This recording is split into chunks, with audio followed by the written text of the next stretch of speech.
Yeah, some silly stuff over there. Okay.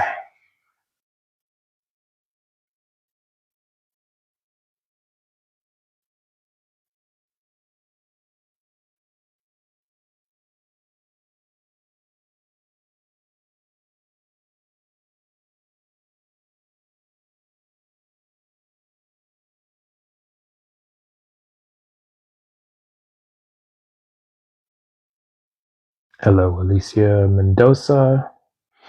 Welcome in, Jeremy.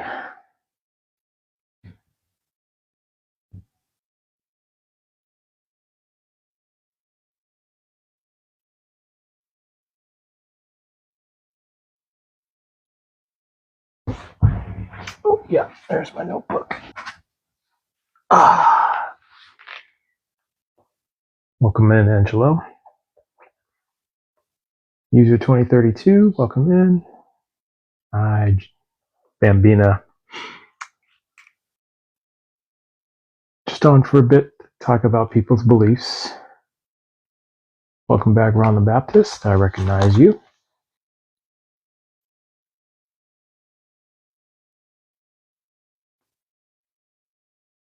Welcome in, people. Hamburger.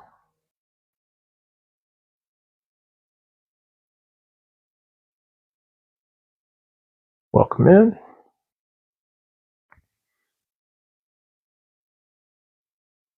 So yeah, just a discussion, not a debate. So let's get some dialogue and chat for a bit. So what are some of the beliefs that you guys have?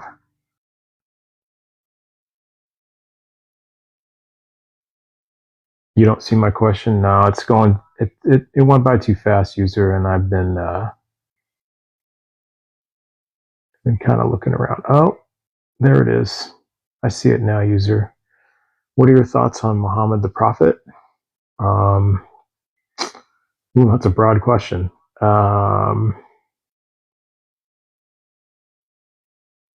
Boy, lots of things about that. Oh, I just think that. Well, I mean, I don't believe in the Quran, so I think I put him kind of honestly in the same boat with Joseph Smith, for example. As far as claims go, not character or anything like that. I'll just put it strictly to claims. What do I believe in? I believe in a lot of things, like I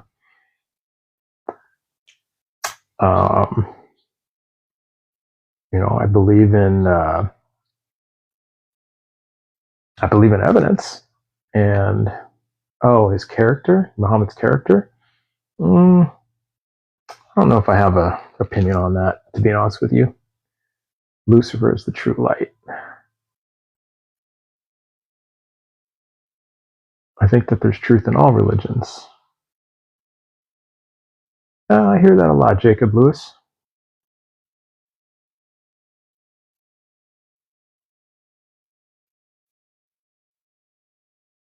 Shroud of Turin. I studied that in high school. God miraculously healed my lungs from cancer. Well, I'm Scooby-Doo. I'm just glad that you're healed. Well, I've read a lot about it, Tech War.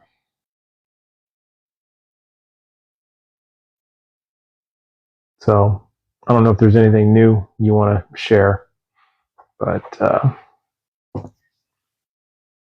yeah, I think that's the most important part, Scooby-Doo, is that you're better.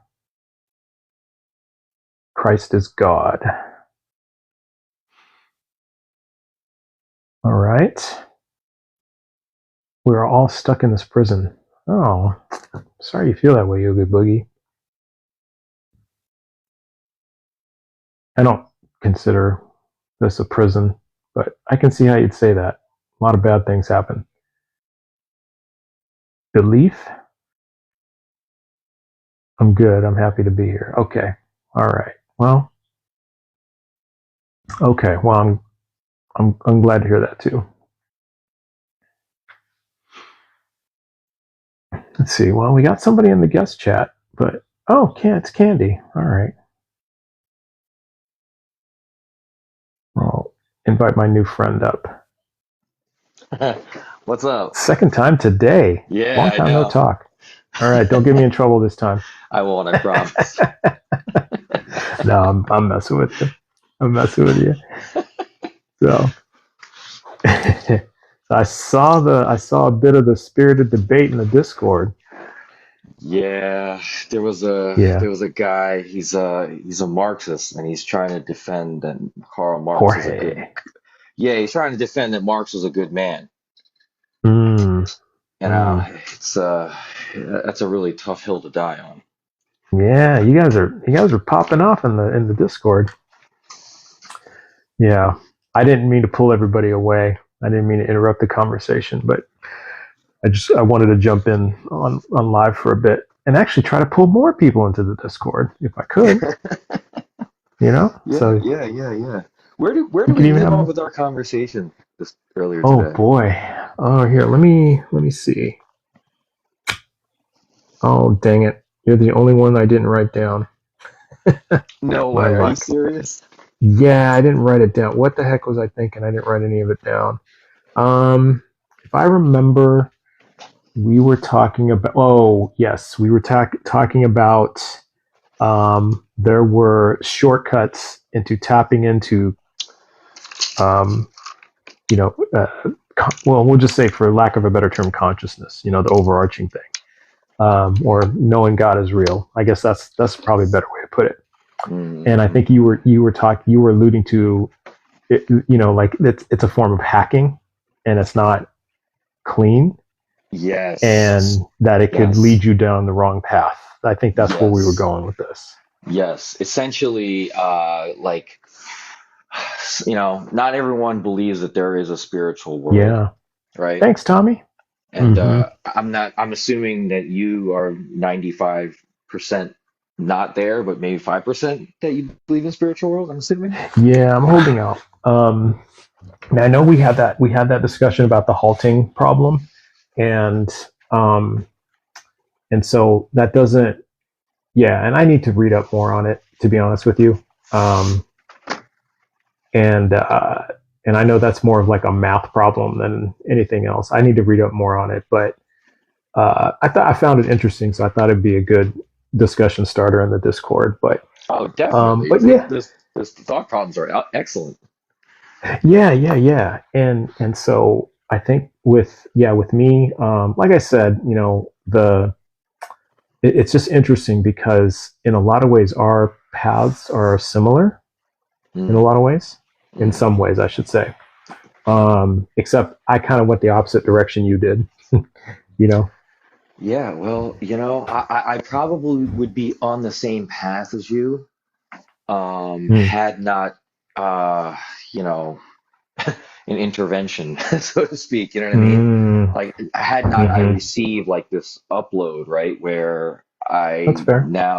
I now have a completely set of different instructions in Yeah. terms of viewing the Thanks for world the and rose, understanding things. Benjamin. Yeah. Right. Right? Right. Like what happens when you connect with the spiritual world. And by the way, I don't know if I got to preface this, but I always try to preface this. There's two Mm-hmm. things I want to make very, very clear. Number one, I never claim to know everything. I have no claims to Right. knowing everything or, being someone who understands all things. What I try to do my Mm-hmm. best is to just describe what I've experienced. The second Right. thing I Right. also have no claims to is to be able to Thank convince you, anyone Benjamin. of it, to convince Yeah. anyone of anything. Mm-hmm. I don't think I have the ability, or it's not even my job to convince anyone. Um, what I try to do, even in this discussion with you, is I try my very, very best, right, to describe what experiencing things of spiritual nature are like in happenstance that sometime down the road in your life that you would have a spiritual experience, like an actual connection with God, Mm-hmm. then you would be able to recognize what that's like, right? Going back to the thing that got you in trouble, right? Hmm. if you had never tried it, if you had never tried, um, the thing, you would, let's call it Hmm. roller coaster, right? If you never tried a roller coaster, I can describe it to you all day long. But until you actually ride one, you really wouldn't know what I'm talking about. But Right. once you rode it, you'd be like, oh, that's what he was talking about. You'd be able to put your finger on it. You know what I'm saying? Yes. Yes. And Yeah, I agree so, with that. yeah. Yeah. And so really what I'm trying to do is I'm trying my very best with the limited amount of, ability to actually communicate something of infinite nature with finite words, Hmm. in a way where someone will at least be able to put their finger on saying, that's what he was talking about when someone has an experience connecting with God, right? Right. And so that's really my main purpose. It has nothing to do with convincing or trying to Hmm. to say what I understand is better or anything like that. The other thing I will tell you is, I have no claims to saying that this is the only way to connect with God. But Yeah. if someone were if I knew a way to get to Costco and someone says, "Hey, how do you get to Costco?" Um, I'm going to tell you the way that I know how to get to Costco. I'm not going to tell Yeah. you Yeah. every possible way that I'm not very sure of how to get to Costco. Does that make sense? Well, in other words, don't ask me how to get to Costco because I'd be like, well, how do you know the Costco actually exists? Huh? How Well, do you know yeah, that? yeah, exactly. And what I'll tell you is, well, I've been there, but once you go there, you'll understand. Exactly. Or is it possible that it could actually be a Sam's Club? I mean, you just don't know. You So how don't could we know. determine that's true, buddy? You would have to Huh? How you'd about have to that? go, right? And that's Exactly. my point is, well, you could go. I don't know if I can take you right now, but if you go, you'll know. You know what I mean? You have to Yeah. go for yourself, right? And Exactly. and in the Exactly. directions you can to some degree, because you had asked me, actually, that's where you left off. You were saying like, well, are your directions the exact directions in order to get there, right? Like, do I need to read the Hmm. Bible and read Chronicles and get Oh sick and all yeah, this yeah. other stuff, That's right. right? That's right. I Right? remember that. Yeah. Hmm. And I don't think you have to follow my exact path in the sense that like you need to get sick and get angry at God like I did. Hmm. But because people have asked me, I don't tell this story all the time, but I've told it enough where people have asked me, well, why do you think God chose you? Like, why did you connect with God and someone else didn't? I actually had an atheist because he used to be in your shoes. He used to believe in God, and he's like, I prayed and he never answered me, and all this other stuff. And Hmm. first thing I have to say is, when I did connect with God, the first time I did, uh, I wasn't asking for it. In fact, what I received was the opposite of the way of everything I wanted. Right? I didn't want to get married. I didn't want to have to change my life. But what happens Hmm. is once truth is revealed to you, you really have only two options. You either follow it Yeah. or you throw it away. Yeah, and I think I can relate to that in the sense of, for me, I would categorize that as I didn't choose to believe this or not believe this. That this wasn't a choice of mine. It Yeah, just it just is. It just happened. And that's like yeah. the best way I can describe it. I just didn't decide one day, you know what, I'm gonna stop believing in God. It's not convenient for me. I don't like it or this and that. It wasn't that at all. You know, I tried Was it hard. was it like it wasn't fitting, like things weren't making sense? Yeah, yeah, exactly. It just, the more I read, the more I talked to people, the more it just made less and less and less sense. And I really tried to hang on to it, because I was just actually talking to my wife earlier this evening, and um, we were kind of talking about it, and I said, you remember when we met? Um, when we first, on our first date, she was asking me about like spirituality and all that stuff, Hmm. and um, and I just kind of gave her what it was at the time, and and it kind of lined up with hers, which basically was, I would, at that point in time, I was kind of, I was actually kind of similar to Formless, um, a bit of a non-dualist, all roads lead to Rome type of thinking. Mm, That there was a higher power, but I didn't quite know what it was. It was kind of the God of my understanding. It's kind of what I gleaned from all my years in 12 step, and so it so I was pretty on that. I was pretty much there when we first met, and then as the years went by, that slowly just eroded, it faded. and yeah, and it faded, and it just, and I would go back and I'd like read the Bible, I'd read different things, and it just, yeah, it just brought up more questions than answers, if that makes Absolutely. sense. No, it absolutely Yeah, makes sense. yeah. So Um, I didn't choose this. Yeah, I didn't choose this at all. yeah, I can totally see that. Well, Mm-hmm. what I can tell you, there's a couple things I can tell you that I've unpacked through the years from the experience that I had. Um, and I've had other experiences, but that was by far the most significantly like Yeah, life-altering like the experience. most profound. Yeah, Yeah, and sounds like it. well, a couple of things that I've really started to understand is number one, I think the reason why people experience God is Mm-hmm. somehow, some way in their heart, they are deep down inside when they experience it, they're willing to forego everything in their life to follow what is shown. And Mm. the reason why I'm saying that is because when you look at the Bible, and this is just what I've has been revealed to me. But when I've looked at the Bible, what I often say is the Bible is really a physical description of what is happening spiritually. Mm. Mm. That really is what like those Bible stories are. What like when you read about Abraham or when you read about any of these stories or even what's going on with the disciples, it's someone trying to describe what is happening to someone spiritually, but in a physical way. And the Mm-hmm. reason being is because it's like, if you were to like, let's go back to the roller coaster thing, right? Roller coaster.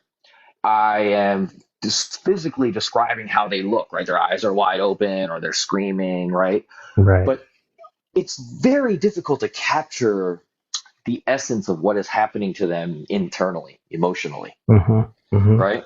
And until you've ridden a roller coaster, you can't really like relate. It's very difficult to be like, oh, that's what they're going through. Oh, I thought he was Yeah. just really angry, yelling and screaming, riding this cart. You know what I mean? And so essentially what I've really grown to understand is when you see people, because the Bible is weird, you're like, why would God use Moses? That guy's a murderer. Why would he use Jacob? He's a liar, and he's a terrible person, right? Yeah. And I all these remember. terrible, Yeah. right? All these terrible Yeah. people. And Paul, which wrote many books of the New Testament, that dude was on his way to to murder people in mass. He was murdering Christians in Unalive people. mass. Yes. Yeah. Oh, sorry, Absolutely. unaliving people Unalive in people. mass, Yeah. right? And so he was trying to get rid of them. And so you got to understand like how ridiculous that is. And Yeah.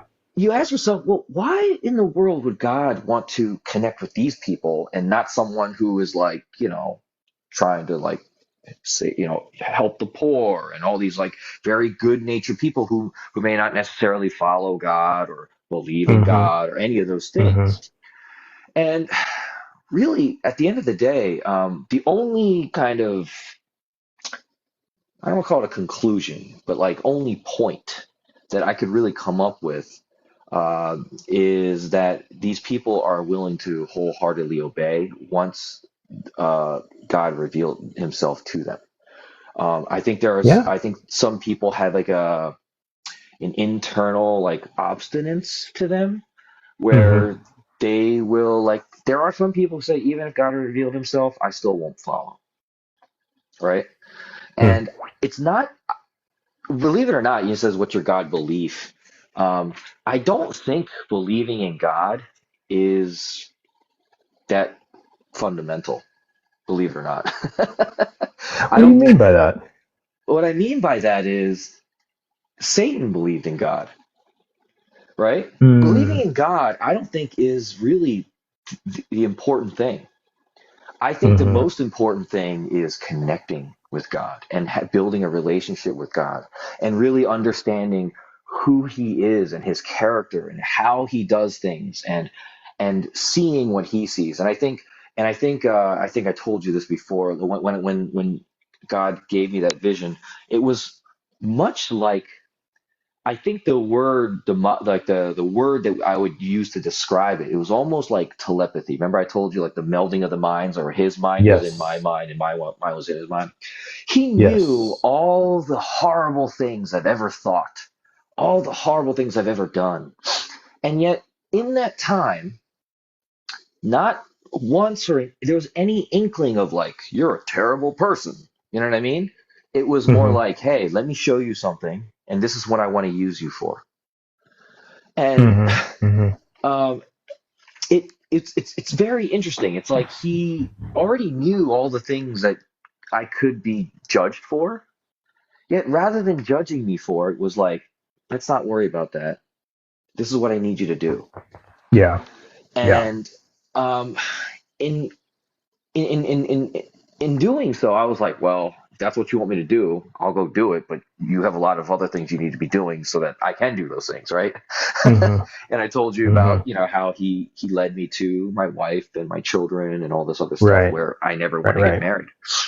And really, at the end of the day, having an experience like that, what it really allows me to do is to have an open dialogue with people to really describe what an experience can be like. And at the end of the day, if someone ever asks, like, what's the evidence for God? What's the evidence? What's your evidence?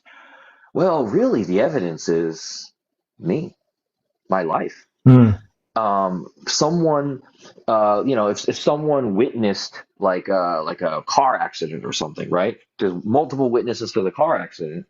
Um, and let's say the car, flew off a cliff and it disappeared or whatever, it crashed and disappeared.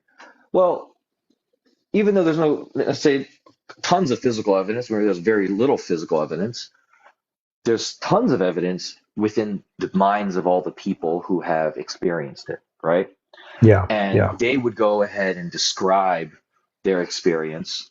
And even in the modern court of law, we would say, a witness's evidence is credible. It's valuable. There's value in a witness, right? In a witness and the evidence that they bring. Yeah. So I would say that the true evidence for God, not only I think the creation and all that other stuff. I don't want to use the word evidence. It's more like a like a sign, like a look this way. Like, there's hmm complexity and there's a lot of like fine-tuned designs built into creation, right? With Mm. things like DNA and things like that. And I don't know if I don't know if you know this, but DNA is a language. I don't know if you've ever looked at it Yeah. that way, but it's a language. Yeah. I've heard it described that way. I've heard it described that way. Here, Um, let me ask you a yeah, sure, question, and sure. I'll kick you off because you got people to talk to in Discord, so I'm not worried about you.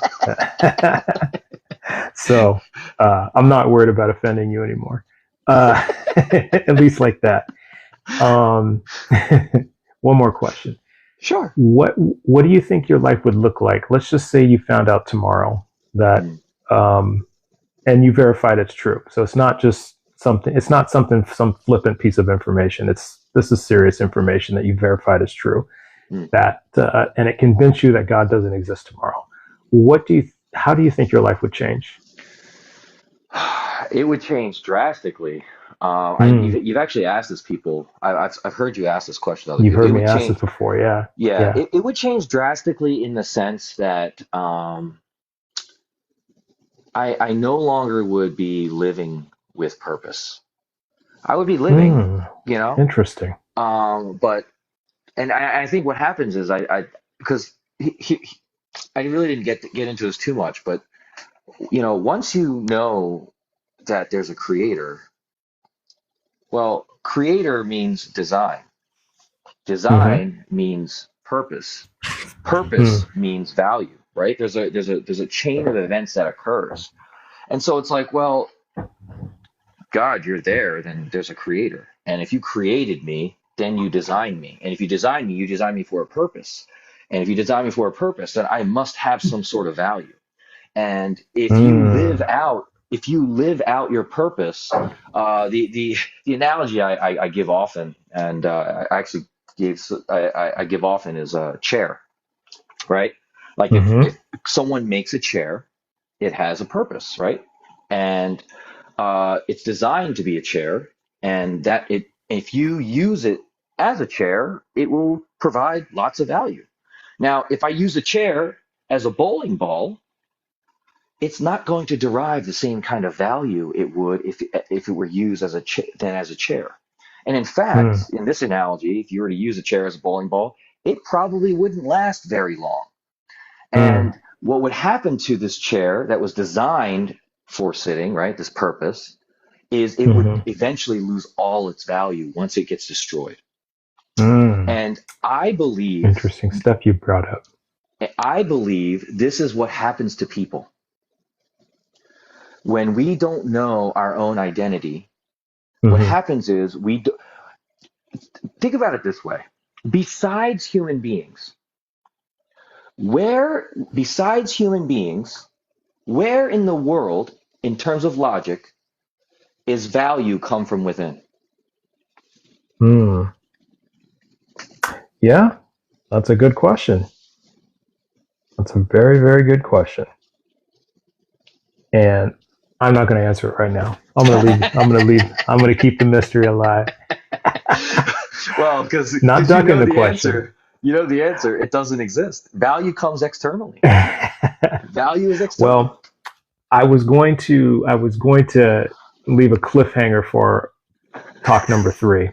I Okay, was going to, but you ruined it for me. I Dang you. ruined it. Yeah, you ruined Uh, it. well, No, I got plenty more. So whenever you're ready.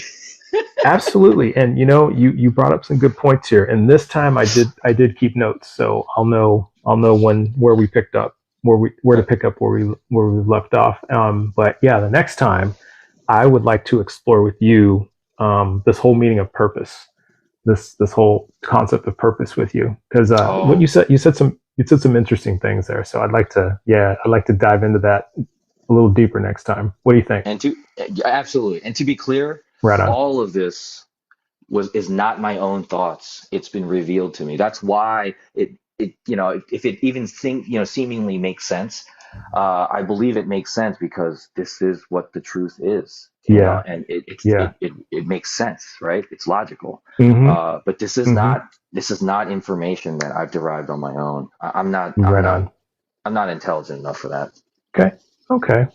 Well, I've appreciated the conversation. I appreciate the banter. And I'm glad you joined the Discord. So, you know, all that. And so yeah, it's been great so far. So I'm looking forward to talk number 3. But yeah, I'm Okay, gonna kick you off now just so I can give somebody else a chance. But you got it, my friend. I do it with a heavy heart. I will say that.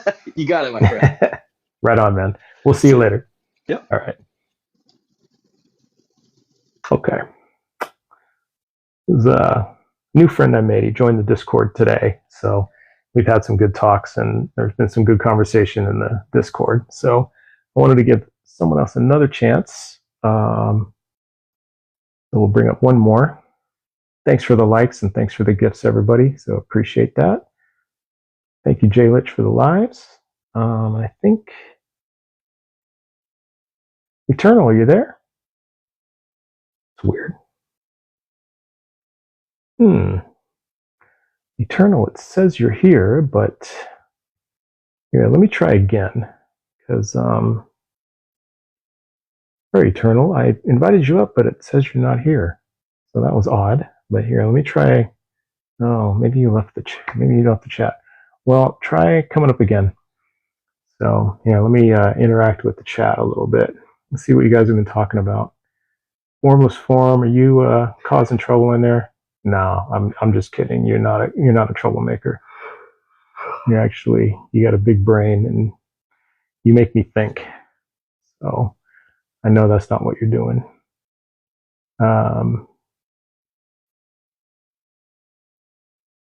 Yeah, I'd love to hear what you guys, what some of your beliefs are. I think to take at least one more before I go to bed.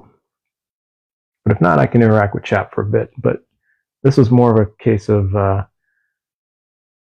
sort of promoting my Discord in the sense of got some good people in there who are big thinkers and they like to discuss stuff.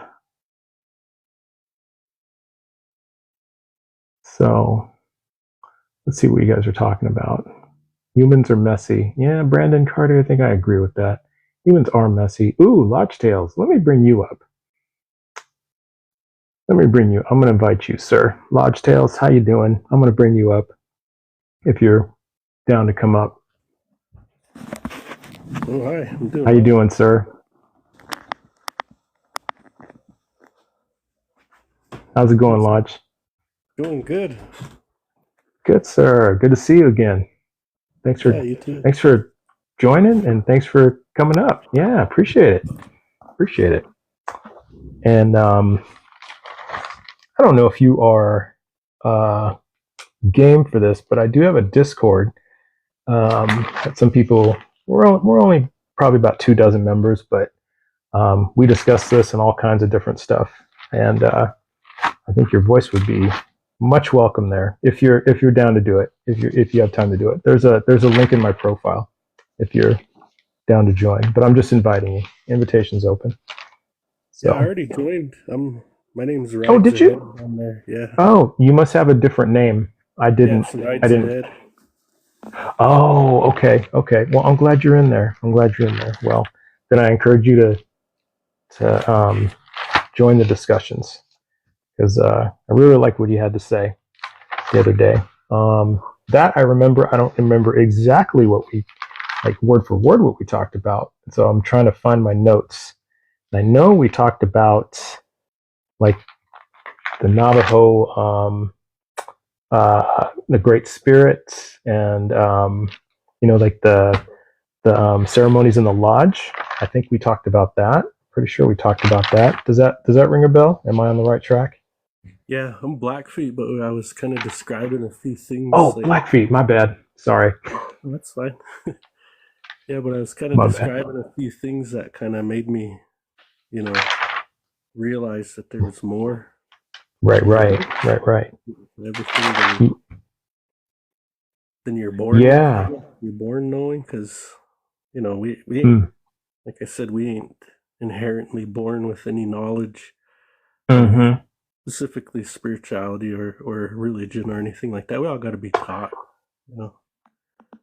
And so, yeah, I have. It's interesting because I've heard it both ways. So what you're saying, we're just blank slates, basically. I tend to believe that, and I think I've always believed that, even when I was a believer. That we had to learn this stuff. We had to learn about, when I was a believer, I was firmly, and we had to learn about God and all that stuff.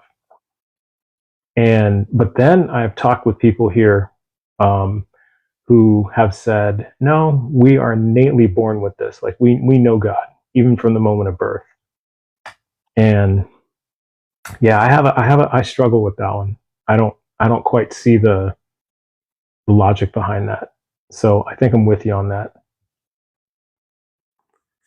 I mean, it's like, when I was really young, like everything fell apart at one time when I was about 9 years old, roughly. Old enough to know when things go south in your family and stuff. And I was in boarding schools, kind of basically abandoned in a boarding school, things like that. And I remember. Sorry to hear that, man. I don't know. It's just how it goes, Learned Yeah. a lot from it. I am who I am today because of a lot of that, But yeah.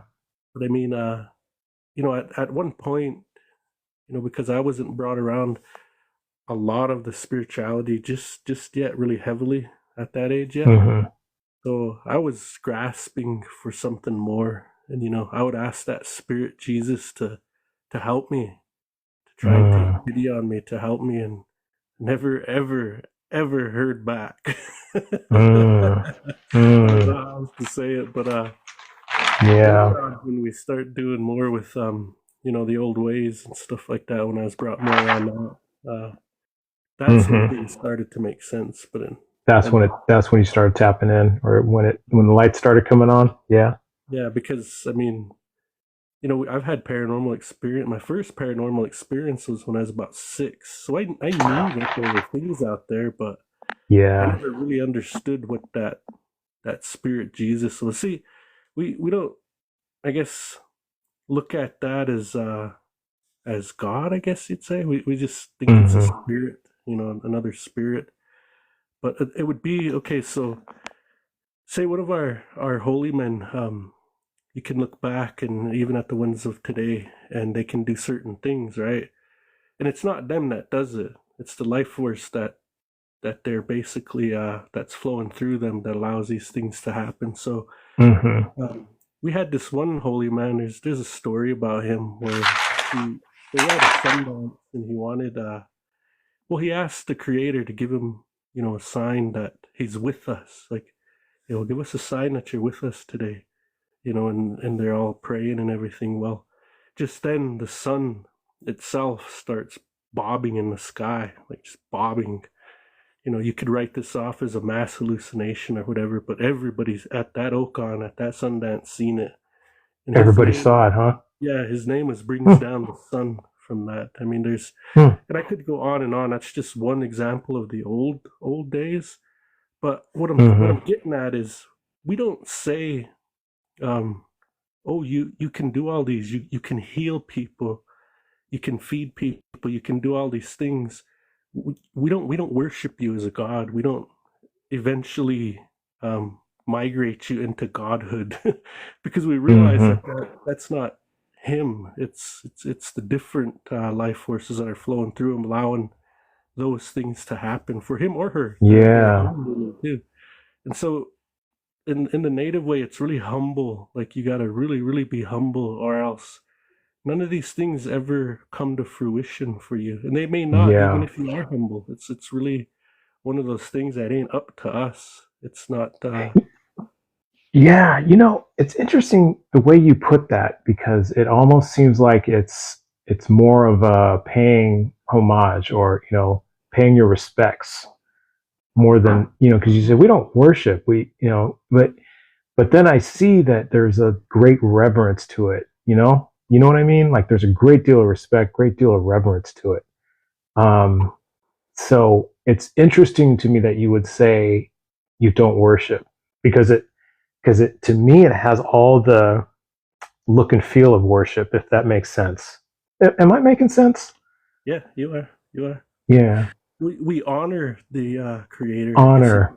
We honor him every summer with that ceremony that we perform. I think I see the distinction. Yeah, I think I see that, the way you're describing it. But that's an interesting nuance to that. And what? Okay, if you were to worship the Great Spirit Lodge Tales, what do you think that would look like? Like, what differences would you see versus what you do now? Well, I mean, I guess I don't really see the nuanced meanings of what worship really is. Like, I don't really like, what does it mean? Does it mean you give him money? Does it mean you constantly pray to him? Does it mean you have faith in him? Does it mean you believe? Or, like, what does that really mean? Like, how do you? Yeah, that's kind of what I'm getting at. Yeah. Like, that's what I mean. Yeah. It's not like that. It's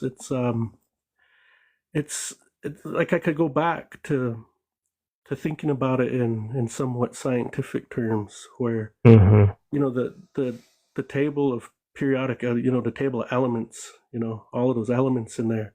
So those are all forged within the suns, within the fusion of the sun, and all that process that happens.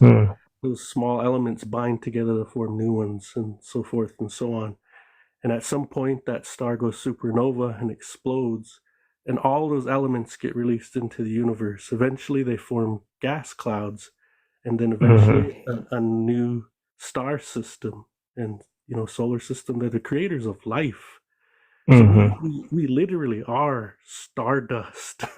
All of us, all these creation is. So when we look at it like that, that's kind of like the best way I can kind of describe what it is. We honor that. We honor, when I'm looking at it from a physical, not a spiritual point of view, we're just honoring the nature and things, and we realize that these things do create life, and we honor that, and we pay respects to that, right? And so that's kind of like what the Sundance is well, it's a lot of things that happen there, but when you look at it, the Sundance from a spiritual side, what we're doing is we're allowing the life force that's within the universe, or the source of life, to flow through us and to go out and to touch other people, to benefit them in good ways. Like we're always sending prayers out for other people when that happens. And it's praying. Well, praying is directing life force, to another spirit, so that their life force is changed for the better. And that's basically what's going on. We're honoring the creator.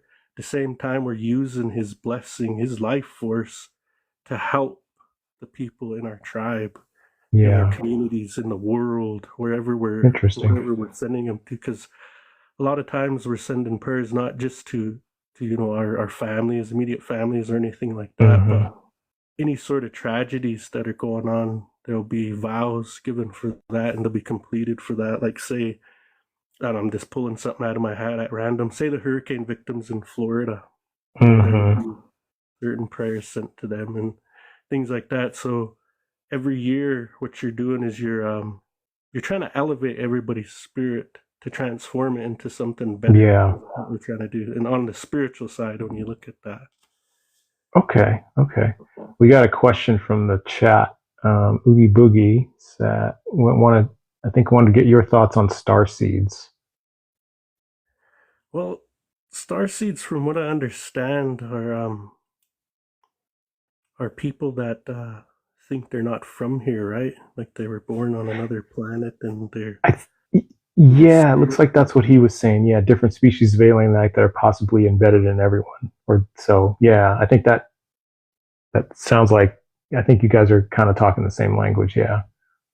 Yeah. So, as far as that goes, I don't really know. All I can revert back to is to our oral histories, which talk about star people, and really what's only mentioned is because there are different. How can I say this? So different stars have a spirit or a life force, right? And those spirits can actually interact with us if they choose to do so. So when we're talking about a star person, that's a star person. It's another star. It's spirit.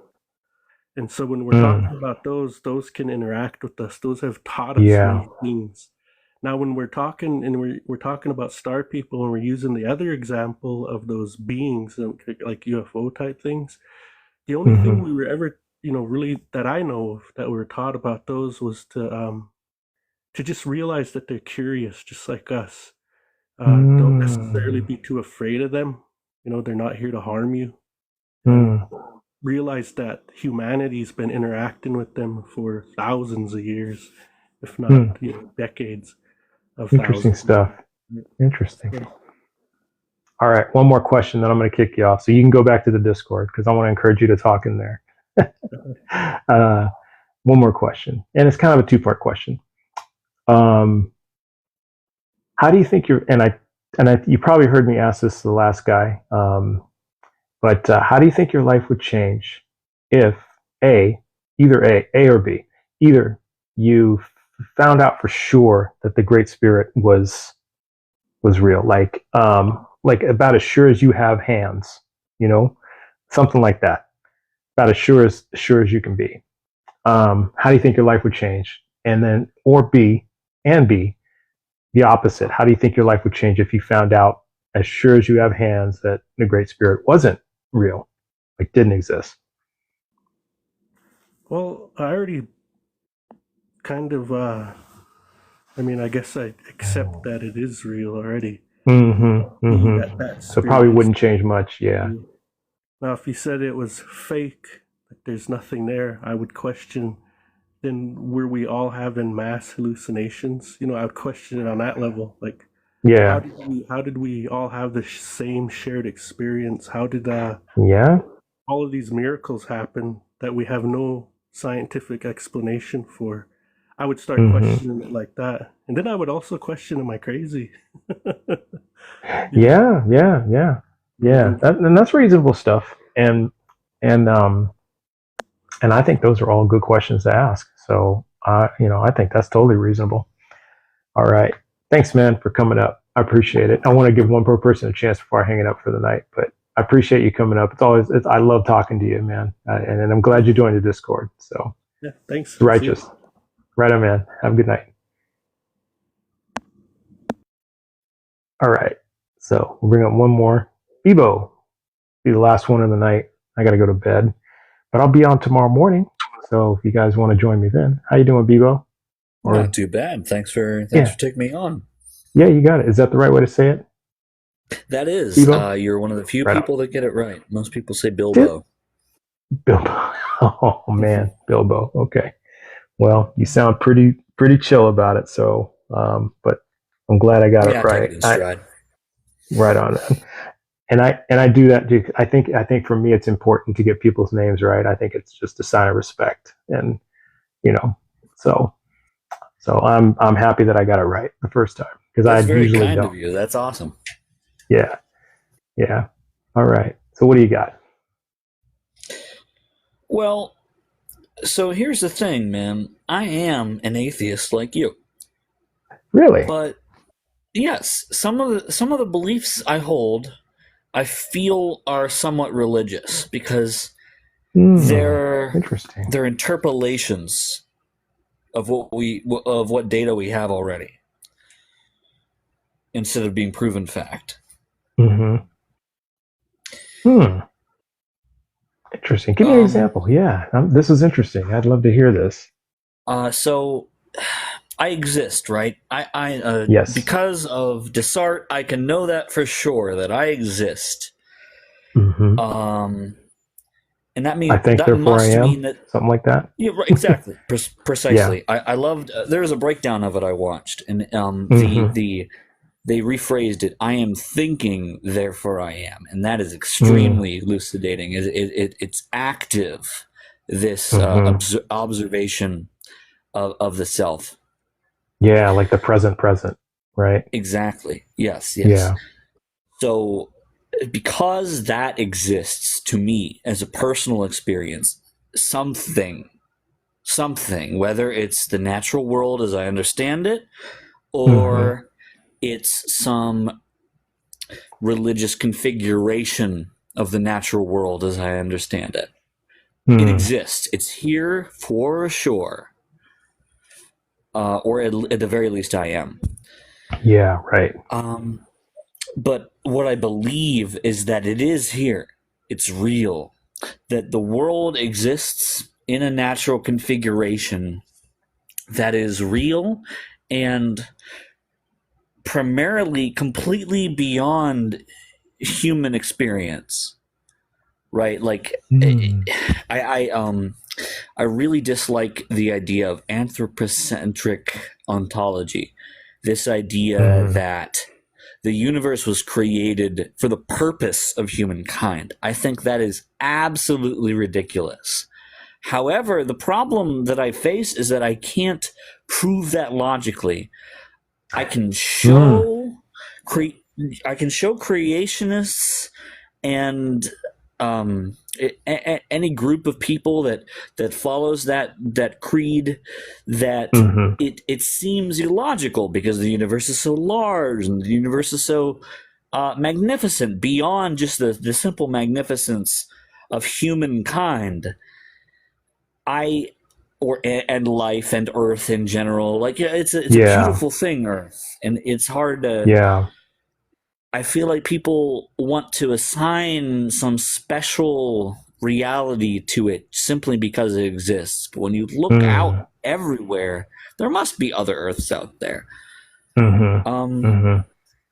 It's difficult ontologically because I can't prove that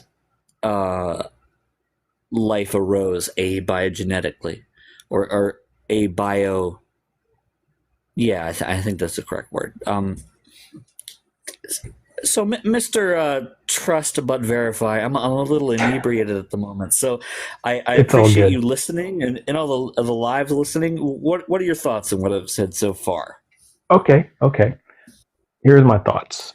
I was going to ask you, first question that popped in my mind. Excellent. Good question. Awesome. Yeah, the first question that popped in my mind is when you're having these type of discussions with creationists. I think that was the audience that you picked, that you mentioned. What would you say your goal is when you have these conversations? I think generally creationists like to use their creationist understanding of the world to sort of wall off parts of what it means to be a human being. Right? I see. This, they cordon it off. This certain part of being a human being is bad and sinful, and I can't agree with it because God created the universe the way he wanted it to be, and because he's putting me through this test. Yeah. And the problem I have with that is that I think people should be human. I think people should be who they are, and I think they should acknowledge and respect their desires. I think respect is huge in this, because at the end of the day, whenever your desires, like what you want as a human, are very strong, but you resist them because you respect other people, because you understand that they have experience and that they can suffer. You respect them. You respect their boundaries because you would want that kind of behavior done to yourself. Yeah, I hear what you're saying, and so it sounds like to me that if I'm hearing you right, maybe you want to kind of get them to see through the lens of, I guess caring for humans and minimizing human suffering, things of that sort. Am I hearing that? Completely, absolutely.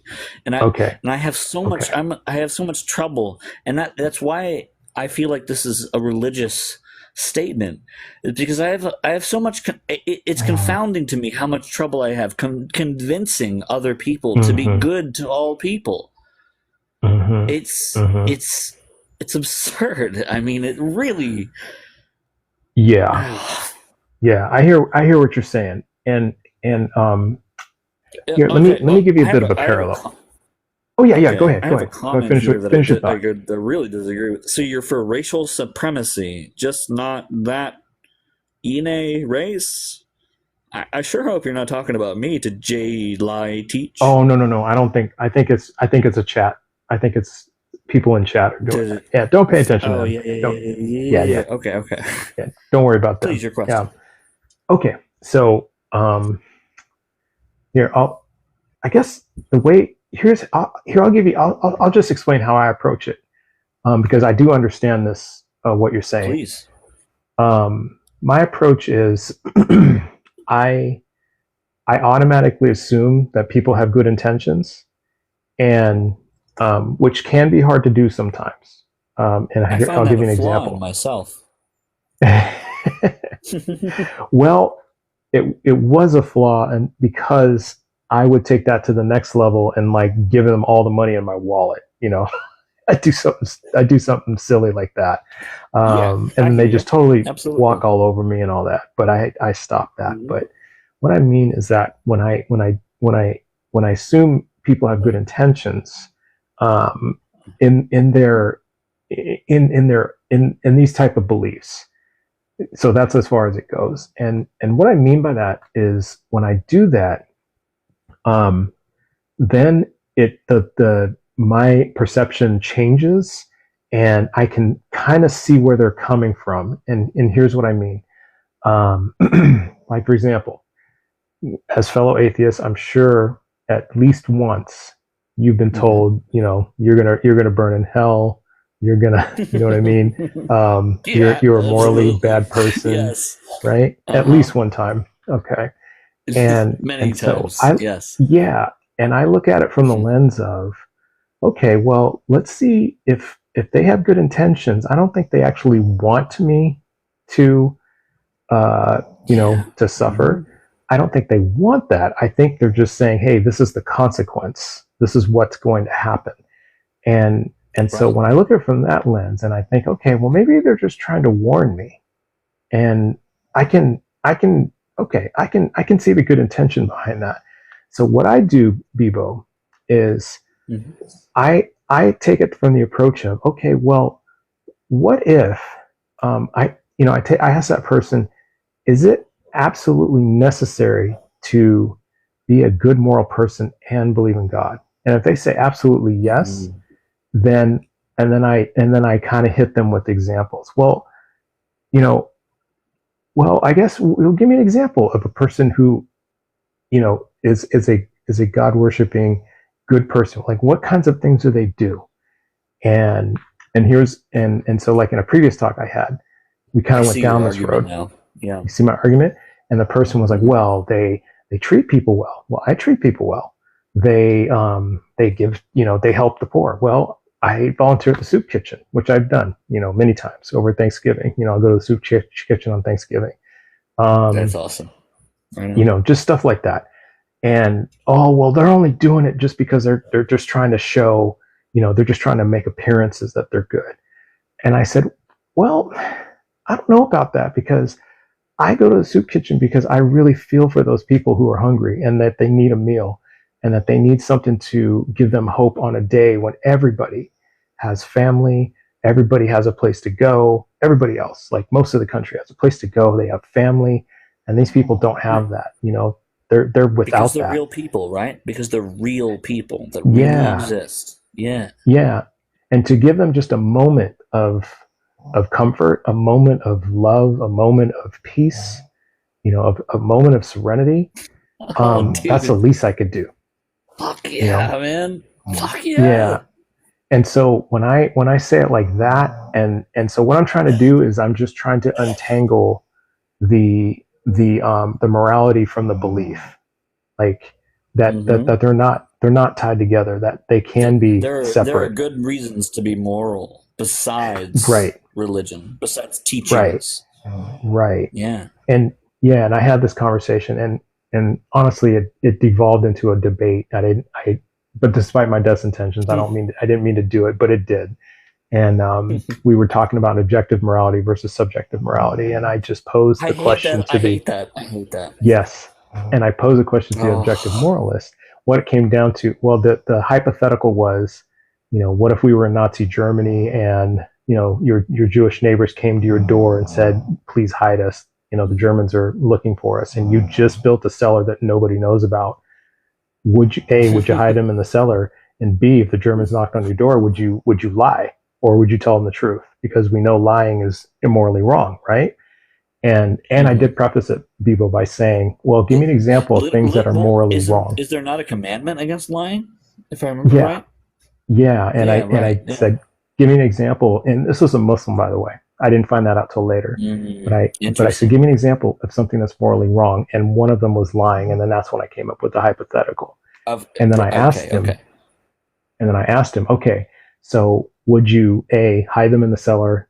And then B, if you did hide them in the cellar, would you tell the truth or would you lie? And he said, I would hide them in the cellar and then I would lie to the Germans to protect them. And I said, okay, then that's subjective morality because you're changed. And he said, well, no, it's the context that changed, not the morality. And I said, that's not the point, because you did say that lying is morality, is immoral under all circumstances, right? Yeah. And he said, well, yeah. Right. And I said, okay, so then But in this life circumstance, isn't like that. Yeah. according to you, this is wrong. Well, no, it's not. And I said, okay, well, let's explore the difference here. And like I said, it devolved into a debate. I didn't mean for it to, but then we just got to the point where I was saying, okay, well, if that's the case, if objectivity is under all circumstances, but then you're saying with the exception to context, well, then let's start defining what circumstance means. Let's start defining what context means, and so eventually we got to a point where he still wouldn't concede, and I understand that because TikTok is performative, right? So you don't want to lose face like that, but yeah, absolutely. But I did get him to a point where he said, okay, I think I see what you're saying. And to me, that's a win because what I hope to do, Bibo, is I just hope to plant seeds at the absolute minimum. Absolutely. And then just have people understand where I'm coming from. And then I understand where they're coming from. And then if I can plant a seed and I just get them thinking, then I think I've done my job at the end of the day. But yeah, thinking is the important part, right? Because exactly. That's what I feel a lot of people lack is a depth of thinking. They're so absorbed in their lives that they don't have time to think. Exactly. And so I just like to ask tough questions. Exactly. Yeah, exactly. Yeah, right on. Yeah. So I hope that that gives you a little bit of comfort. Because I do understand, you know what, and I anticipate that believers would have the same frustrations with us atheists too, or agnostics, and I think that this approach would work both ways, because it's a conversational technique, right? So it's not about talking about it's not about I'm right and here's why. It's I always ask, well, why do you believe what you believe, and then how can we prove it's true, or how can you determine it's true? And then when we go down that road, and then we use these hypotheticals that I come up with, then it's so much easier to plant seeds. It's almost like I've tilled the ground, spent all that time tilling the ground, and the seed just plops right in, and then you can cover it up. Now, whether or not it grows is a different story, but at least I've done that work of planting the seed, and that's the best I can hope for. I appreciate our conversation, my man. Yes, sir. Yes, sir. Yeah, I hope you have a good night, Bibo, and come back anytime, man. Absolutely, I will. Right on. Have a good night. You too. All right. Sounds good stuff. All right. Well, thank you, everybody. Last one here I saw here at the last second. Okay. Oogie Boogie, are you still here? Let me see if you're still here. I don't know if Oogie Boogie's still here. I think he is. But I just wanted to answer his question. Yeah. Okay. Let me scroll up to see what your question is. Oh, my background. That's a pretty broad question, but here I'll start with my belief background. How about that? The belief background is I used to be a Catholic, a Christian, and there was a time I was going to go to the seminary, and so kind of long story short, coupled with that was taking a lot of philosophy of religion classes. Oh, right on, man. Philosophy of religion classes, and I've read, multiple versions of the Bible, King James, New King James, ESV, NIV, the Catholic Bible, and on and on and on. I've read the Gnostic Gospels. I've read, the Essenes. I've read just, you name it. I pretty much read it. And now Islam, I'm not as schooled in. I've read the Quran once. I've started reading it again, and I've read different stuff, on Buddhism from like the Dalai Lama and Thich Nhat Hanh, different stuff like that. I've read, of course, stuff on Roman and Greek mythology. I've read like ancient religions, like from Sumeria and things like that. So I've read a whole bunch of smattering of stuff all over the place. I haven't read everything there is to read, but I've read a lot. And essentially what it told me was that the more I read, the less God made sense to me. So you know, so that's kind of where I'm at. I would disagree with that, Garrett, but you know, appreciate your opinion. So it just all, the lesson made sense. So you know, here I am, and you know, and I do get people who come in here all the time. Why do atheists care what people believe, or why are you bothering Christians? Why are you asking Christians? And you know what? For me, it's just curiosity. I'm just here because I'm curious. I like to find out what people believe, and I like to find out why they believe it, and I like to find out how they figured out it's true. And you know, it's like you come in with a suitcase full of reasons for your belief, and we just empty out the suitcase and we just look at everything. Just say, what's that? I like to do that. And then the nice thing is we can put it all back together and, you know, send you on your way. So, you know, that's just the way I like to do it. I was a Christian when I was younger, and once I stepped away from it, my life changed.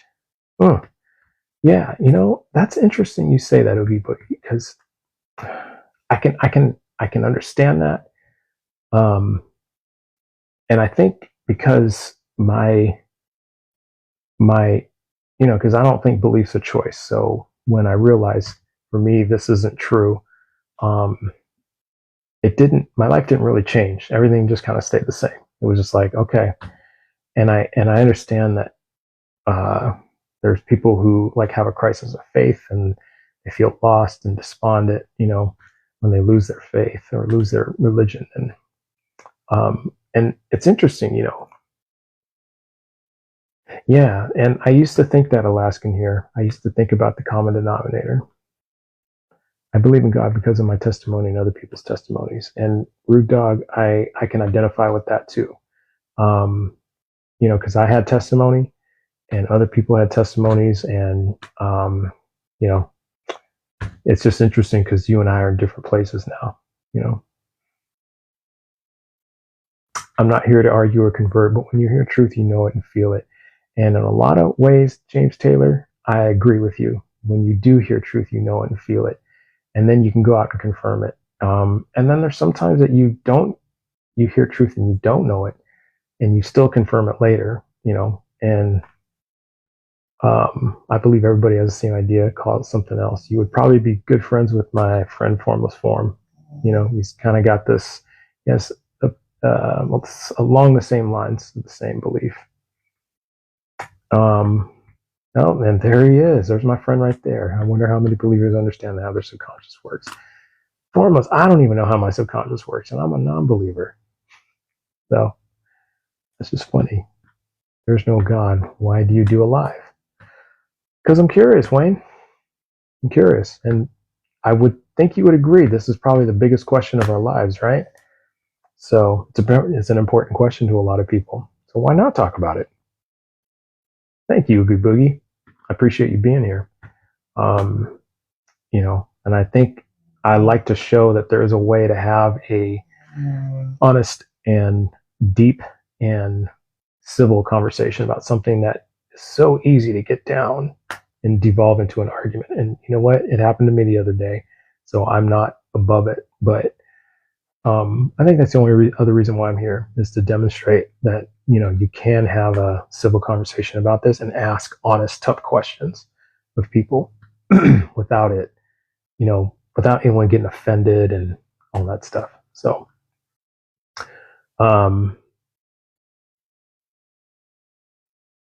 you've heard and refused enough times, there's no hope for you, child of darkness. Yeah. So, you know what? Everyone's entitled to believe what they want.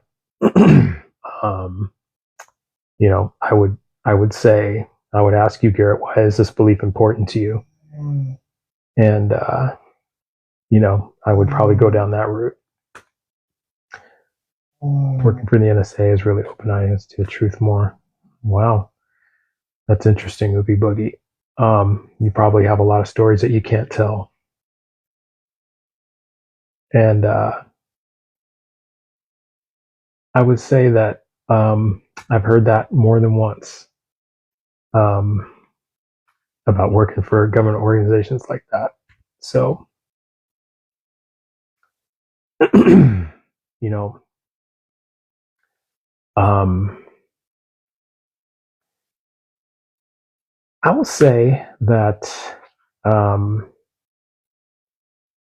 I do get a lot of flack from, believers here, and I understand, because, this is a sensitive topic for some. It's a deeply held belief, and I think it's easy to be offended when somebody doesn't believe what you believe, and it's really easy to feel offended, and because it's like, and I kind of understand, because as a former believer, I literally could not understand why people couldn't believe this. Like, how could you not believe this? This is so freaking obvious. And and so yeah, when folks come in and are, hostile, or they're just demeaning or whatever, it has gotten to a point where it phases me less and less. But yeah, but again, Garrett, I'd ask you, why is this belief important to you? Like, what's your goal coming in here?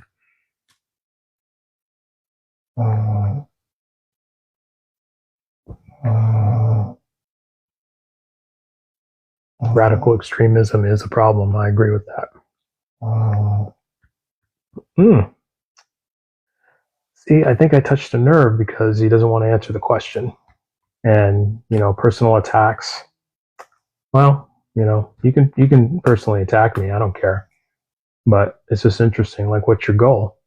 What's your goal coming in here? Like, if we're that bad, if we're that evil, why are you here? Why not just go somewhere else?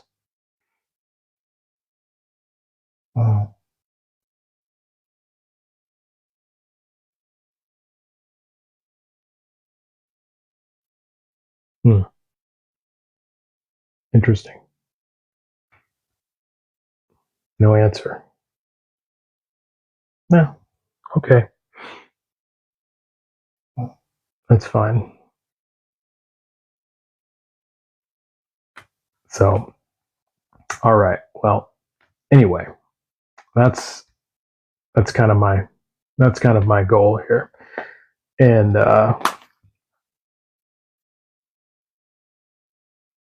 basketballs. Yeah. Yeah, see, it's funny, because Garrett's like dodging the question, doesn't want to answer the question of what his goal is, or why his belief is important to him. Maybe Garrett doesn't know, and that's okay. Well, I just asked Garrett, why his belief is important to him. Why is anyone's belief important to him?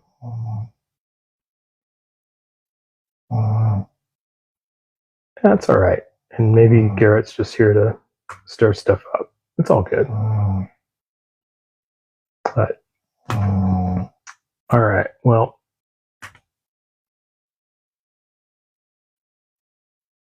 okay. Let me take one more, and then I gotta go to bed. So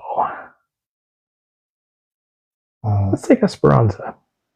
Hello, Hi, Esperanza. how are you today? Hello. I'm good. I don't have very many women come up and request, so I want to give an equal opportunity, equal voice. Thank you. Absolutely.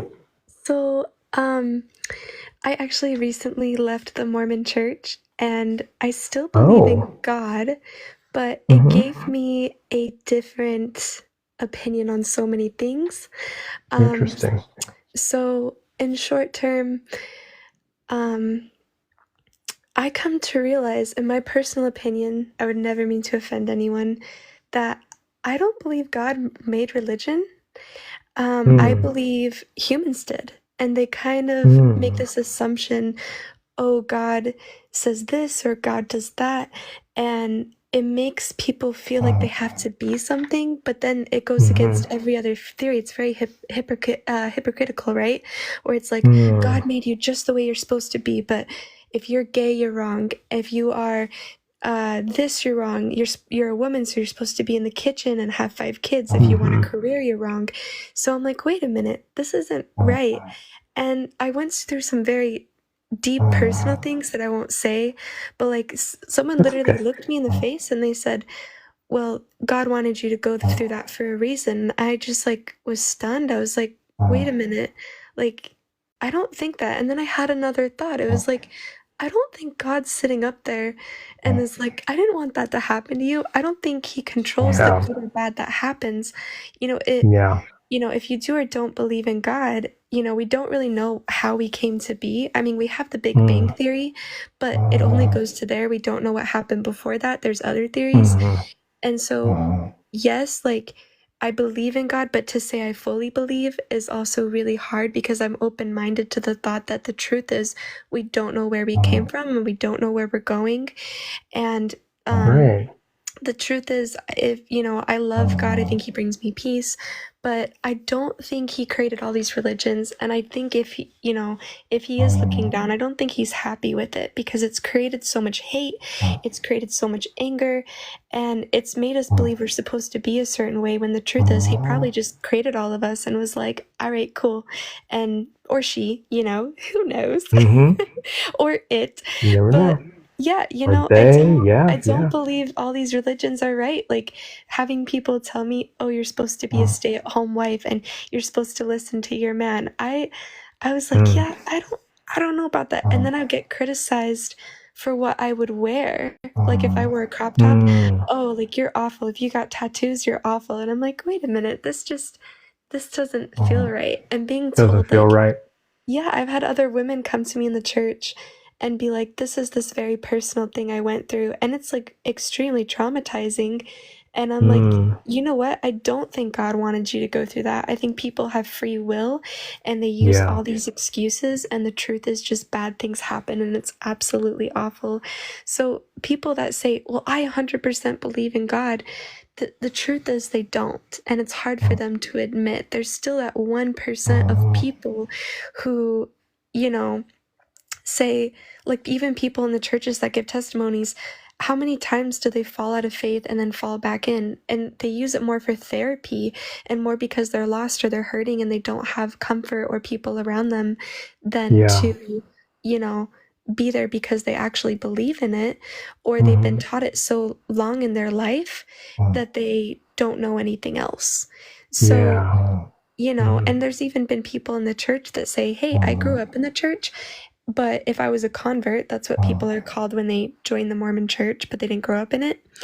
I would have never joined the church, which is really interesting. It gives you like, wait a minute, why wouldn't you even join the church if you didn't like, if you don't like it, why are you still a part of it?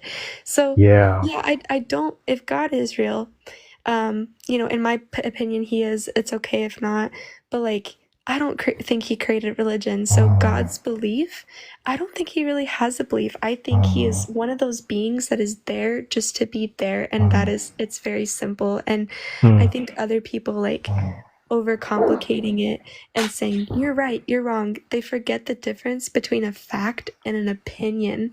And the truth is your opinion will never be a fact, just like my opinions will never be a fact. Because in order for something to be a fact, we have to create something that's testable and falsifiable by science.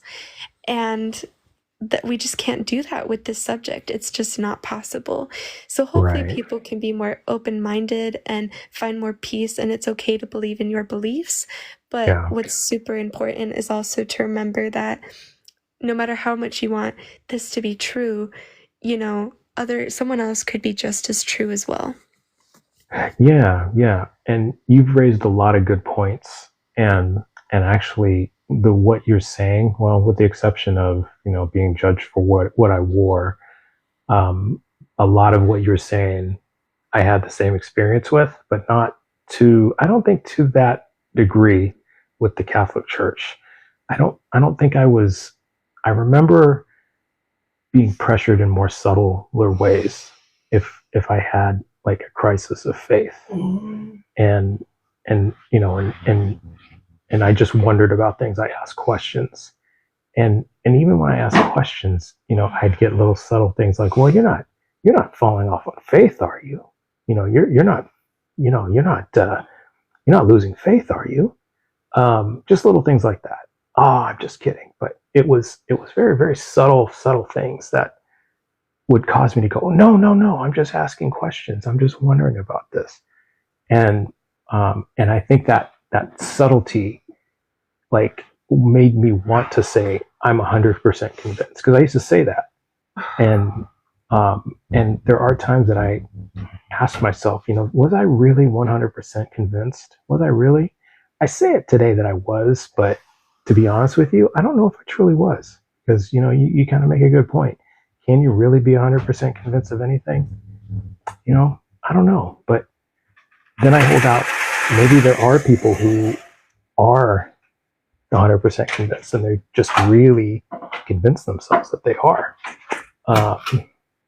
So let me ask you this: what was it that, and if it's like a too personal reason, it's okay. You don't have to share. But was it a series of events that caused you to fall out of the Mormon Church, or was there like one final straw that broke the camel's back? It was definitely both, but the final straw was like I kind of went out with a big bang because they asked me to make a testimony and a speech, and I decided to talk on a very like deep topic because I've had girls come up to me and talk about how they've been raped and how they've been hurt or abused by their husbands, and because man gets the last word. And in the Mormon Church, like, it is seriously no joke when I say like the amount of abuse that happens to women is more serious than people know. But I decided to like talk about, my friend had passed away. She had killed herself. It was a very traumatizing experience because I had actually found her. I'm sorry to hear that. And I'd said, she's such a beautiful soul. She was part of the Mormon Church. She actually had a 4.0 in nursing. Like, this girl was so gorgeously smart and amazing. And, that was a very traumatizing moment in my life. But I decided to tell people about that experience so I could say, people could tell me this experience I went through, and I explained that experience in deep meaning of like, me trying to call her, and she left me actually a note and some stuff on my doorstep, and I didn't understand the message. I kept calling her, and a cop answered and was like, we're trying to find her. Her car is like on the side of the road. And it kind of just all clicked. Something's not right. And so I went over with her mom, and we went searching for her. And it was very traumatizing for her mom, for me. I had another friend, that didn't know her, but was still traumatizing for her. I watched her get bagged up. And as I was explaining this experience, I said, in the church, I've noticed we don't talk about trauma. We say, oh, I got bad grades in college, I went on my mission, or I had a bad day, but we don't talk about real trauma. And we don't talk about, sexual abuse. We don't talk about losing someone we love. We don't talk about this. Why don't we talk about it? Because that's what makes us, test our faith, right? That's what they say, to test our faith. And I said, is it possible that it's not your faith being tested? Is it possible that God does not control all the good and bad that happens? And you are constantly driving yourself with insanity of the question as to why that happened? Because you keep taking in negativity. You'll keep telling yourself, oh, this thing that happened to me, happened for a reason, and it's okay, but it's not okay. And it's okay to not be okay. And I saw some people in the room that had actually cried, and some people actually came up to me and was like, oh my gosh, I've never heard that before, or I really needed someone to say it. And one girl in particular that I kept thinking about said, everyone kept telling me this relationship I was in was okay, and I just need to listen to my man, and he knows best. But it wasn't okay. And so hearing that kind of helped her. I don't think she'll ever leave, from what I gathered, but I hope one day she does have the strength to. But it was just nice to be able to say that. And I talked to the bishop, and he wasn't too happy about what I had said. But I was like, you know what? It's true, though. where's the proof? We don't have proof. We can't know. So you can't say no testimony can be wrong. This is my testimony. I truly believe in God. I do not believe in anything else that anyone says just because they say, oh, I hear God, and suddenly everyone should wear Dior, like that's not a thing. So, I decided to leave knowing that I helped some people.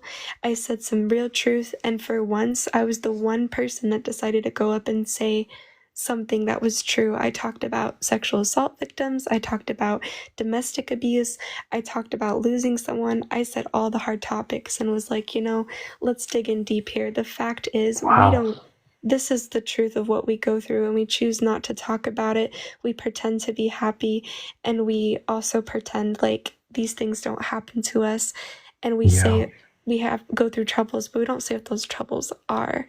So I definitely am glad I was able to help people, but leaving the church, I've noticed such a big difference, because I still have trauma from leaving the church. Like every now and then I'm like, did I do the right thing?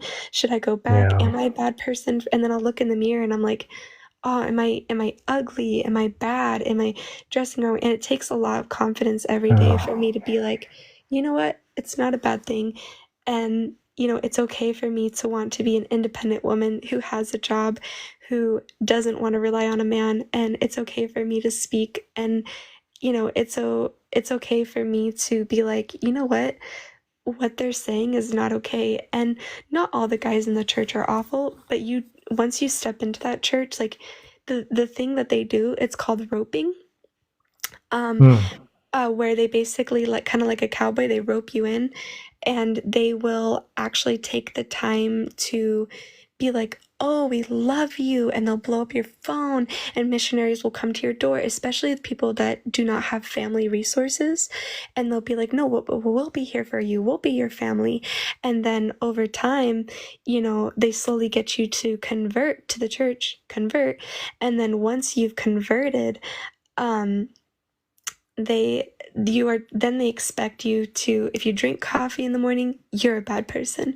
If you dress a certain way, you're a bad person. And like everyone in the room will gang up on you if you do one little thing wrong. Like if you say or do anything, you won't feel it at first. Everyone will be super inviting your first day of church, but after a couple months they'll be like, oh, okay, we expect you to do everything we say.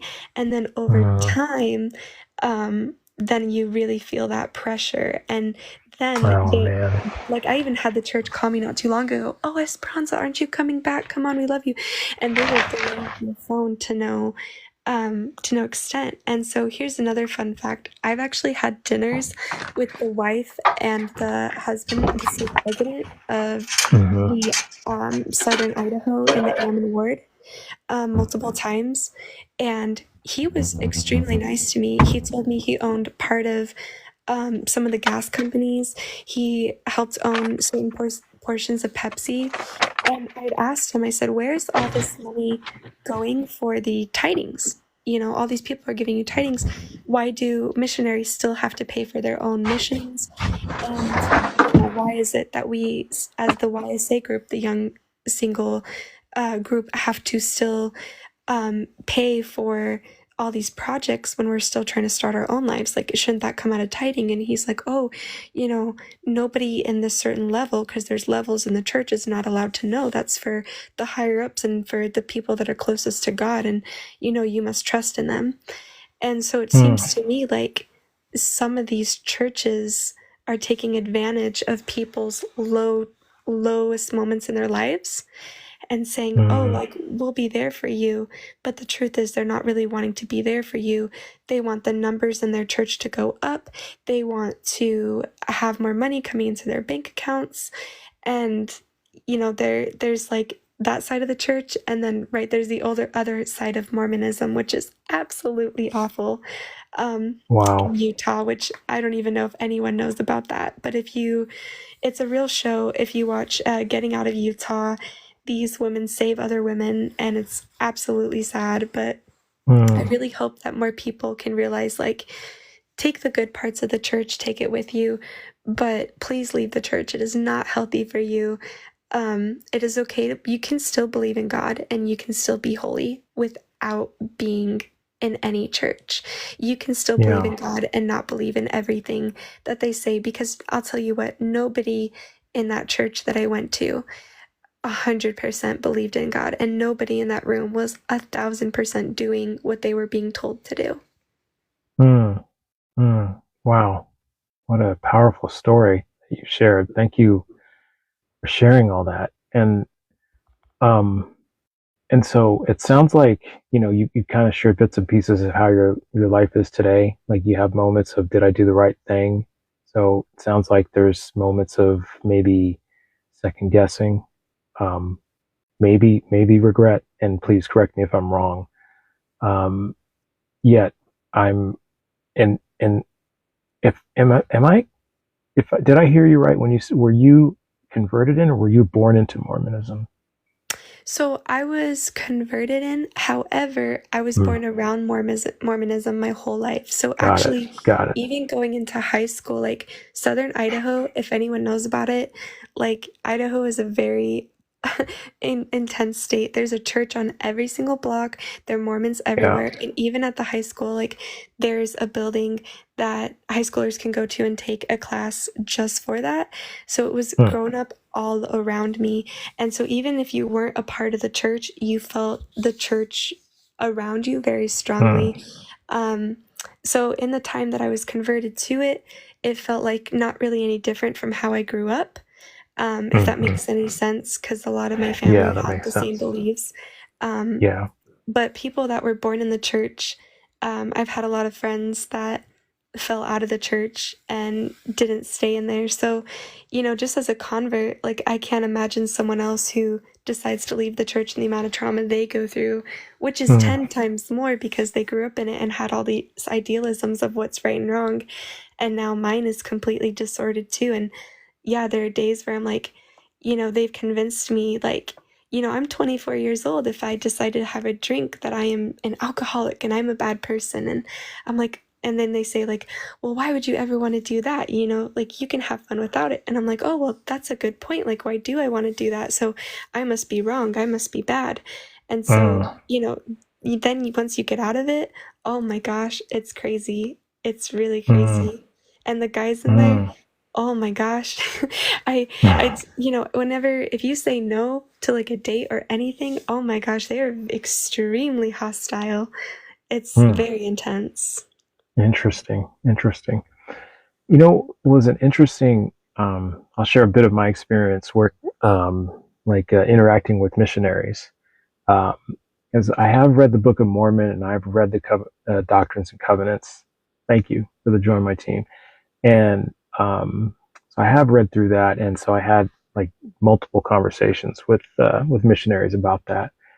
And the one thing that was really striking to me was when one of the missionaries asked me, can you do me a favor and read this, read the Book of Mormon, and then get on your knees and ask God to just reveal to you if it's true. Could you do that for me? And I just, for some reason, I found that very, very striking that he would ask me that. And I can't quite put my finger on it even today. That happened over 10 years ago. And I still can't quite figure out why that was so striking to me. Like, it was just such a different way of asking to read this book. And what ended up happening was, because there was a lot of references, and of course, probably know, in the Book of Mormon, there's a lot of references to the Doctrines and Covenants. So then I asked for that. And it was a little interesting because when I asked for that, I remember the missionary asked me, well, why do you want to read that? And I said, well, because it says it refers to it a lot in the Book of Mormon, and I just want to know what it's talking about. I want to know the reference to it, because it's not quite adding up for me. And it's not like he was trying to prevent me from having it, but it seemed like it was an unusual question. And so he eventually, next day or two, I got the DNCs and I've read through them. And then that pretty much convinced me that, I didn't believe in it at all. That kind of pushed me further away. The Book of Mormon didn't move me, and then reading the Doctrines and Covenants moved me even less.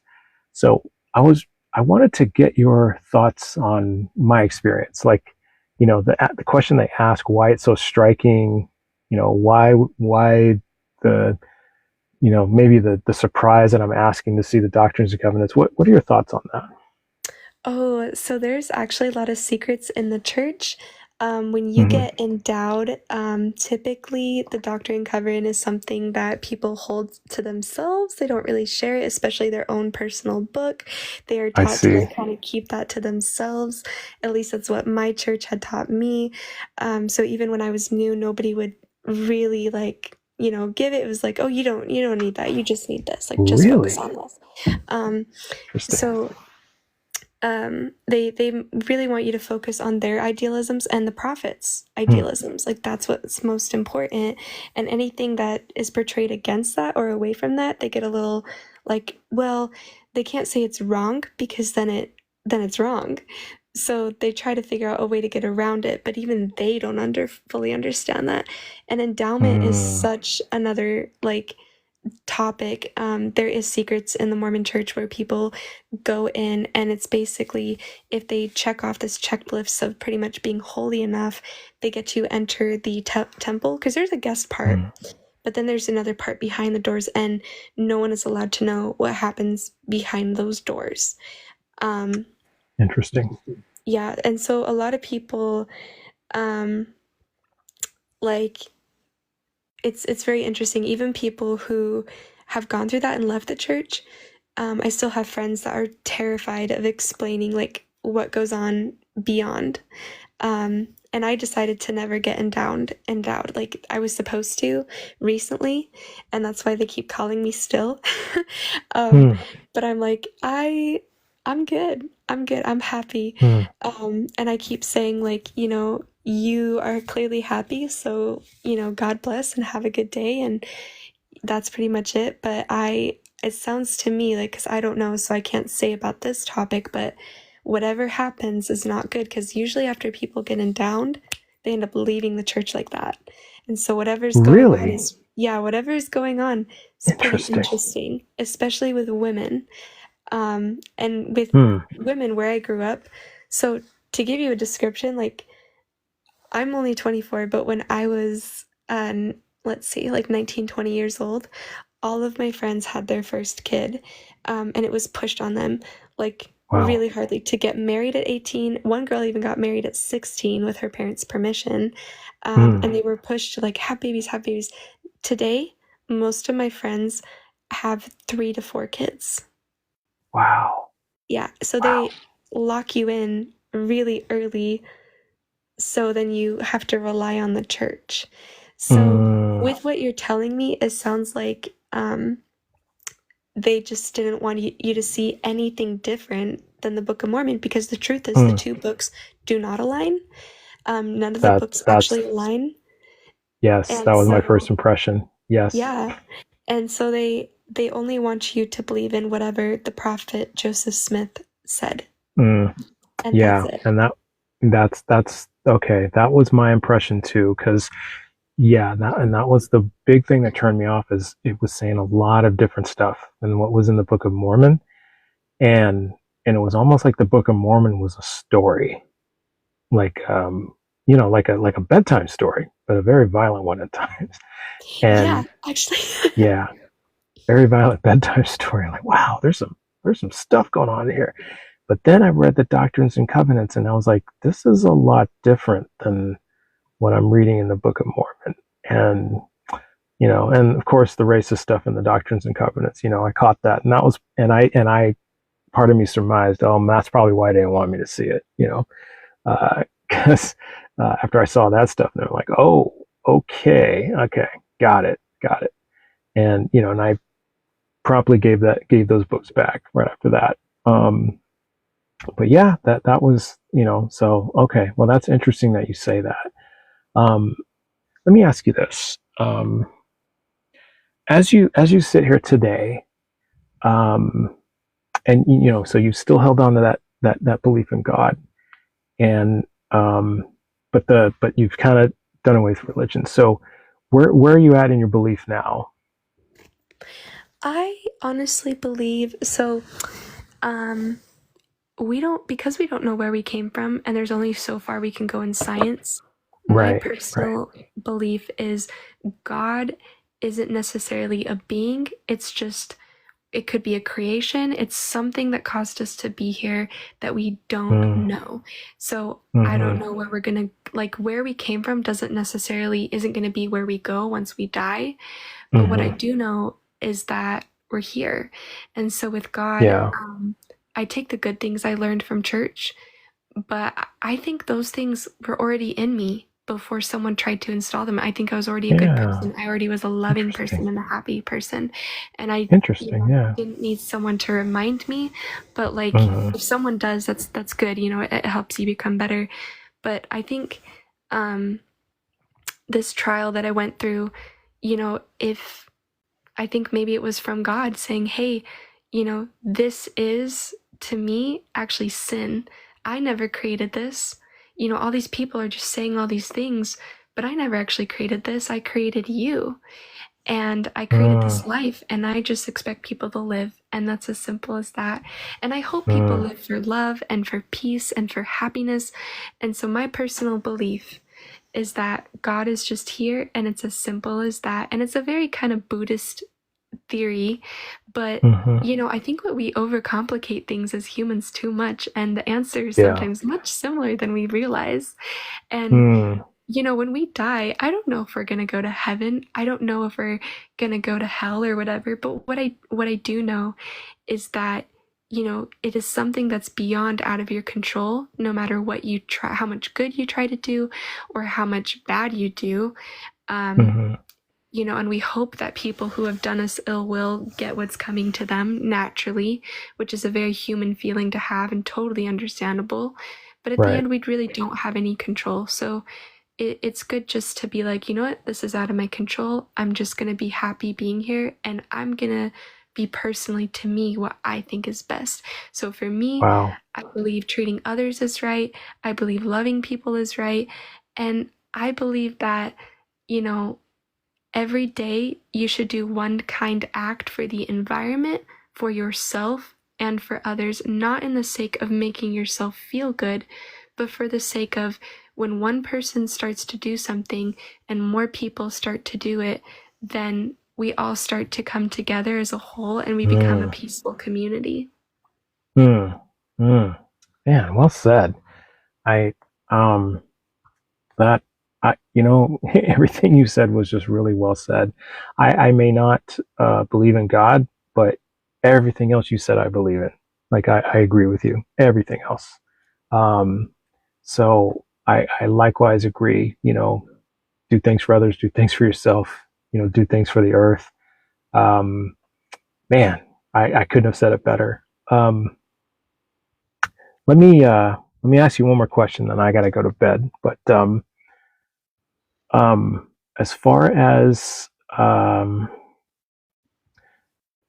like, if and I may be asking a tough question here. It's just about your future. Like, where do you see yourself headed now? So for now, my goal is to try to gain more confidence again. Be confident about, like, for me, recently I did a post, like, I wasn't the best weight, and now I'm finally gaining weight and feeling good in my body and in my soul, and being okay with the way that I am. And I also am just focused on trying to be an educated woman and being okay with that, and not feeling like, oh, I need to be a stay-at-home wife and stuff, and being okay just being human. It's okay to drink a beer once in a while, not be an alcoholic, but once in a while. It's okay to be a normal human being. And as for my future, I know I don't have extreme control over that, being young, like, it changes all the time. But in general, I just want to, when I leave this earth, I want to know that I was the kindest person I could be, I was the happiest person I could be, and wherever I go, I will feel peace in the fact that, I truly don't think I have to be dedicated to doing a certain thing to be right, or in order for God to love me, because if every book says God love you and I made you the way I want you to be, then you know what? He loves me and he knows exactly who I am. He knows that I'm a little spicy and I'm going to do what I want. So if that's how he made me, then that's how he's going to love me. Oh, gotcha. Okay. Wow. Well, thank you for sharing all that. I really, really appreciate you doing that. And I'd like to have you back again. I think the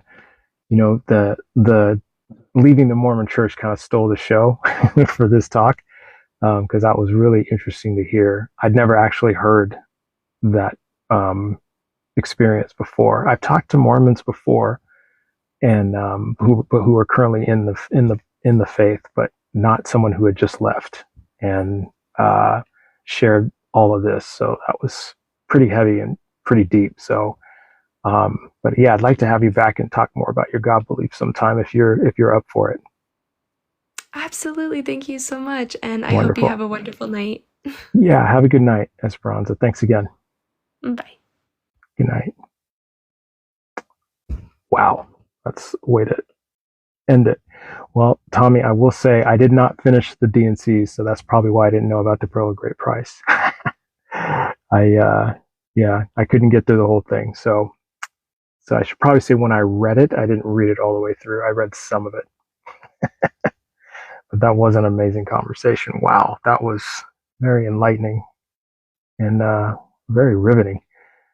Yeah, that was a way to end things on a note like that. But man, thank you all for hanging with me tonight. I didn't expect to stay on this long. I was only going to stay on an hour, but it's almost 2 hours. But oh no, you got some more fun Mormon stuff for me.